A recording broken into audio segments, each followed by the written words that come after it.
Hey guys, welcome to an episode of Keeping It Real. Welcome to another episode.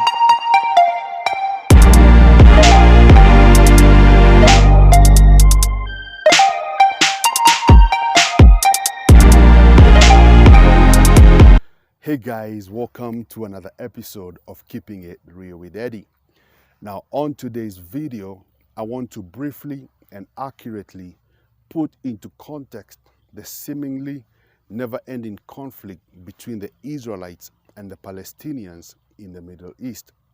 Now, at the end of World War I, the British took administrative control over the region known as Palestine. And in effect, they put provision so that they may be able to establish a home for the Jews that were living in Palestine at that time. Now, Palestine is the area that is located between the Mediterranean Sea and the Jordan River. Now, Palestinians are simply the Arabs who live in Palestine, and actually they consider it to be their homeland. Now, in 1947, the United Nations came up with a plan and a proposal to partition the land of Palestine into two sections. So in one section, they would have an independent Jewish state, and in the other section, they would have an independent Arab state. Moreover, the UN came up with a further proposal whereby they would make the city of Jerusalem, or rather give the city of Jerusalem a special status whereby it would become an international territory. Now, the Arabs totally rejected the idea and the plan by the United Nations, and that is because they consider the land of Palestine to be their undivided legitimate home. Now, surprisingly, the Israelites agreed to the proposal by the United Nations. Now, on May 14, 1948, the British mandate and their administrative control over the area of Palestine came to an end. And in the self-same day, the nation of Israel, under the leadership of David Ben-Gurion, who was actually the first Israelite prime minister, declared Israel to be an independent state. Now, Harry S. Truman, who was the then United States President of America, was the first international leader to officially recognize Israel as an independent and a legitimate Jewish state.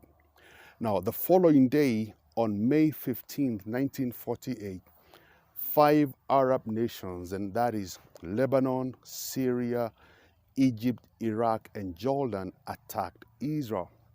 Now, by the time the war was coming to an end, Israel won the war, and actually they gained a little bit of land in the area.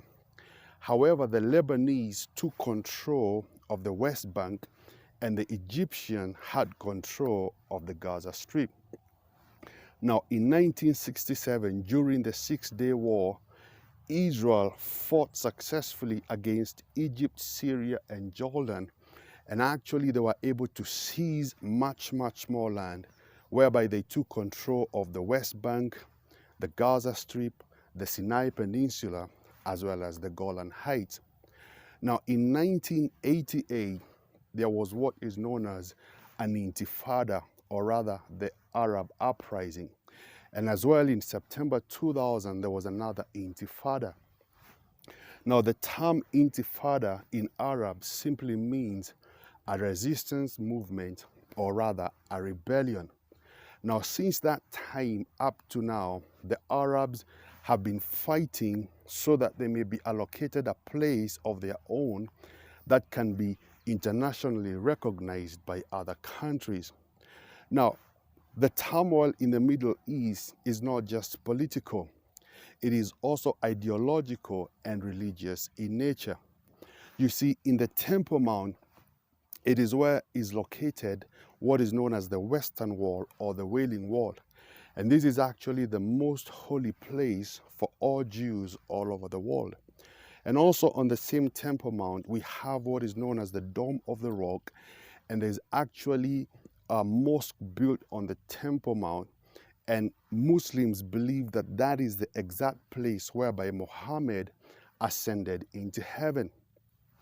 Now God says in the book of Zechariah, "Behold, I will make Jerusalem a cup of trembling for all nations round about when they lay siege against Judah and Jerusalem." And David says in the book of Psalms, "Pray for the peace of Jerusalem, and may they prosper them that love the city." Now this is the bottom line. Benjamin Netanyahu, who is the current Prime Minister of the nation of Israel, is quoted as saying, "The day that the Arabs will put down their weapons of war is the day that the war will end. But the day that Israel puts down its weapons of war, Israel shall cease to exist." Now think about it. Now listen, guys, I really hope I have brought some clarity as to the reason why this war in the Middle East never seems to come to an end. Now remember, every Monday without fail, we are uploading fresh content. So I want you to be on the lookout for our next video. But until next time, I look forward to seeing you right here on this channel where we keep it real at all times. Peace.